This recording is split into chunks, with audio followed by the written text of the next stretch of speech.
Selamat siang para netizen dimanapun kita berada, salam inspirasi bagi kita semua. Muncul spekulasi bahwa Anies Baswedan diprediksi menang satu putaran, betul begitu ya.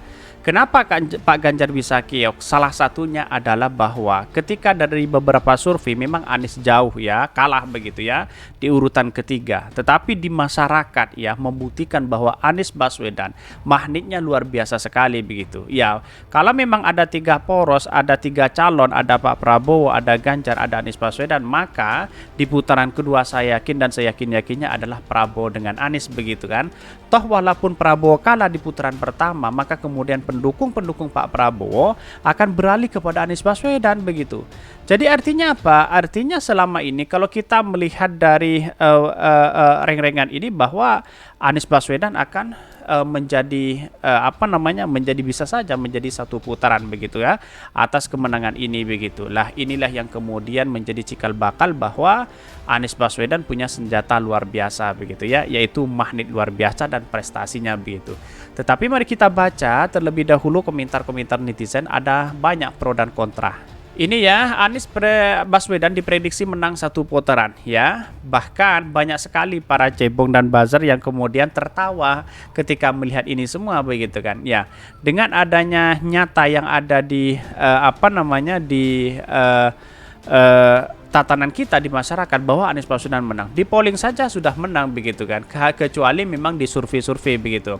Bahkan survei ini di mana ya masih berlangsung akan membuktikan Anies Baswedan insya Allah akan menang satu putaran, betul begitu ya. Di polling saja semuanya menang, ILC, CNBC, kemudian kumparan begitu kan. Anies Baswedan menang di situ begitu. Tetapi melihat realitas bisa saja orang berspekulasi ya Anies Baswedan bisa dikalahkan dengan adanya katanya sih dengan hitungan cepat, quick-count, apalagi katanya sih muncul spekulasi KPU dan Bawaslu kita harus awasi, katanya begitu ya. Bahkan insya Allah rakyat akan memilih presiden yang terbaik bagi seluruh rakyat dan bangsa Indonesia untuk mewujudkan cita-cita kemerdekaan, yaitu kesejahteraan dan keadilan sosial bagi seluruh rakyat Indonesia sesuai Pancasila dan Konstitusi. Rakyat sudah memiliki pilihannya sendiri, betul ya. Kita di era hari ini, di demokrasi modern hari ini, kita harus punya perubahan ya. Tidak hanya coba-coba karena fanatik dan sebagainya begitu ya. Semuanya akan menjadi dampak di situ, tidak hanya Anda siapapun begitu ya. Ketika Anda memilih pemimpin yang tidak tepat, maka semuanya akan menjadi dampak luar biasa begitu ya. Ya boleh Anda tertawa karena Anda menang, tapi suatu saat nanti akan Anda bagaimana ya sengsaranya Anda. Kan begitu logika kita begitu. Bahkan membawa perubahan dan perbaikan di semua aspek menuju Indonesia maju dan jaya, adil makmur, keadilan sosial bagi seluruh rakyat Indonesia. Selagi masih kardus digembok, Bawaslu, KPU yang dikondisikan ya, dan Cina-Cina komunis yang berdatangan ya, dikasih KTP lalu diberi hak untuk memilih, jangan harap Anies Baswedan menang. Ya bisa saja, maka dari masyarakat itu bergandengan tangan bersama-sama bagaimana cara kita untuk mengawasi itu. Kan begitu logika kita begitu. Karena sebuah konstitusi, semua apapun begitu masih kalah dengan adanya kekuasaan rakyat ya. Semuanya itu berada di tangan rakyat begitu. Jadi kalau KPU sudah dijaga dengan ketat, A1 begitu, jangan dibocorkan ke yang lain begitu ya. Bahkan kalau menurut saya pribadi dan saya yakinnya Anies Baswedan akan menang di situ begitu. Bahkan jangan percaya survei bayaran itu, tukang survei ini memang nggak tahu malu, udah jelas bayaran masih aja bikin survei terus, emang rakyat kukira bodoh semua, betul begitu ya. Di era hari ini banyak orang yang tidak bodoh begitu melihat realitas politik hari ini begitu. Dan saya yakin kalau di masyarakat Anies Baswedan lebih dipilih daripada pemimpin-pemimpin yang lain. Tetapi mari kita baca terlebih dahulu beritanya seperti ini.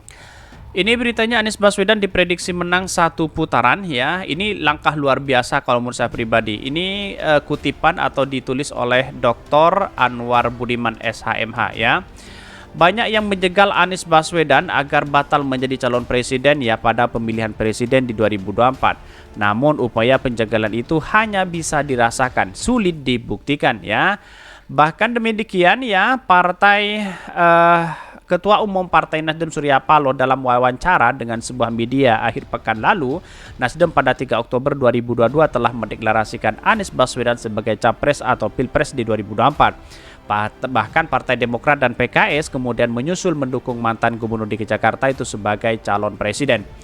Bahkan ini yang menariknya di sini, di pihak lain Ketua Umum Partai Gerindra Prabowo Subianto telah menetapkan atau ditetapkan partainya sebagai capres di 2024 melalui rapat pimpinan nasional Rapimnas Partai Gerindra Agustus 2022. Bahkan menyusul kemudian Ketua PDP Perjuangan Megawati Soekarno Putri menetapkan Gubernur Jawa Tengah Ganjar Pranowo sebagai calon presiden di 2024 pada 21 April 2023. Artinya apa? Artinya bahwa bagaimana strategi-strategi politik itu diterima oleh masyarakat. Tetapi yang paling penting itu adalah bagaimana prestasi-prestasi yang ditawarkan untuk mereka begitu.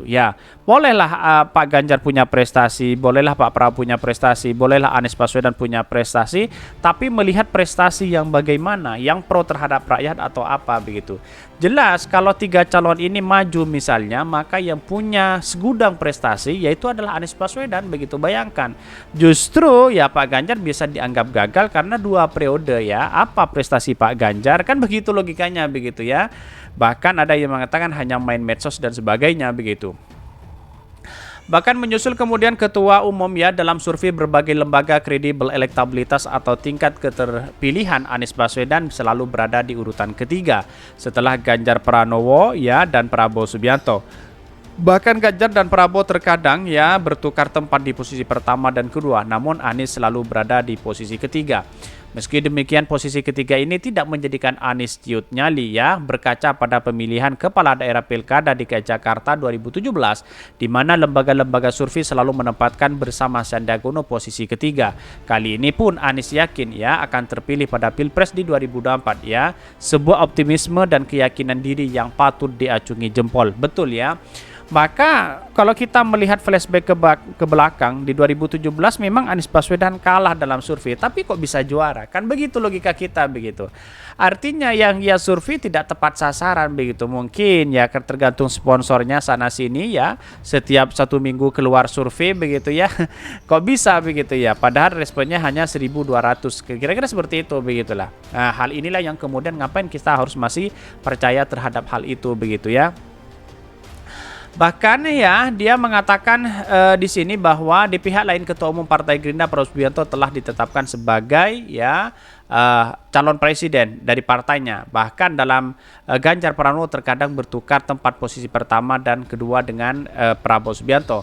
Meski demikian, berkaca pada pemilihan kepala daerah 2017 pertanyaannya adalah kalau memang elektabilitas Anies berada di posisi ketiga, mengapa banyak pihak merasa terancam oleh keberadaan mantan Menteri Pendidikan dan Kebudayaan ini sehingga perlu menjegalnya? Betul begitu.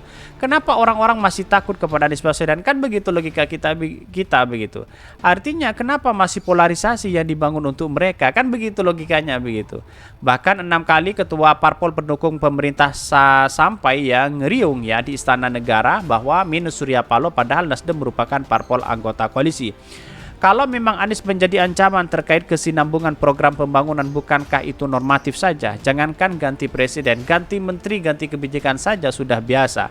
Bahkan sebenarnya tidak perlu yang paranoid karena jika suatu program pembangunan itu bagus, maka niscaya akan Anies lanjutkan. Bahkan itu hal-hal yang lain mungkin menjadi sumber ketakutan lawan-lawan politik Anies Baswedan ialah dicitrakan sebagai antitesis Jokowi Kita tahu citra antitesis yang melekat pada diri Anies akan menguntungkan posisi sebagai capres. Mengapa? Karena ini siklus 5 tahunan atau 10 tahunan di mana galibnya masyarakat pemilih dan memilih presiden berikutnya yang citra dan karakternya berbeda dengan presiden yang akan digantinya. Betul. Kalau Pak Ganjar bagaimana? Pak Ganjar sama aja dengan Pak Jokowi begitu, karakternya juga sama, pencitraannya juga sama, kan begitu logikanya begitu. Jadi melihat sosok Anies Baswedan ini akan berbeda yang dipilih akan berbeda begitu. Jadi kalau orang punya berbeda tentu kebijakan-kebijakannya juga berbeda di situ begitu kan Nah, inilah yang kemudian masyarakat banyak yang ingin memilih Anies Baswedan. Kira-kira seperti itu begitu. Mungkin itu yang kami sampaikan. Tonton terus channel Hodari Podcast Rakyat ini karena ada berita-berita menarik dan viral setiap harinya. Salam para netizen, salam inspirasi bagi kita semua. Jangan lupa di-subscribe channel YouTube Hodari Podcast Rakyat ini.